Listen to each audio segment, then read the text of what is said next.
اللہ ہر دعا کا جواب دیتا ہے، بس ذریعے مختلف ہوتے ہیں۔ کبھی وہ کسی انسان کو آپ سے ملوا کر جواب دیتا ہے اور کبھی اسے آپ سے دور کر کے۔ کبھی وہ ہواؤں کے ہاتھ پیغام بھیجتا ہے تو کبھی اپنا جواب کسی ٹھوکر میں چھپا دیتا ہے۔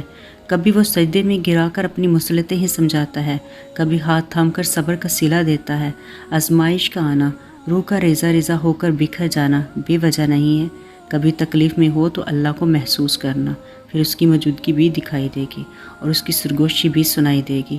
تڑپ دل میں وہ تبھی اتارتا ہے جب وہ تمہیں یاد کرتا ہے، پھر تب وہ چاہتا ہے کہ تم اس سے بات کرو، اسے اپنی کیفیت سناؤ، اپنی ساری پریشانیاں اس کی دہلیز پر چھوڑاؤ، ہر فیصلہ اس کے سپرد کراؤ، تاکہ بس تم اور اللہ رہ جاؤ۔ پھر سے مسکراؤ اور سب بھول جاؤ۔ مٹھاس تو پھر بس اسی کے ذکر میں ہے اور سکون کے لیے تو اس کا نام ہی کافی ہے۔ تم تنہا نہیں ہو، تمہارے ساتھ اللہ ہے، اور جس کے ساتھ وہ ہو اس کے ساتھ تو کائنات کی رونقیں چلتی ہیں۔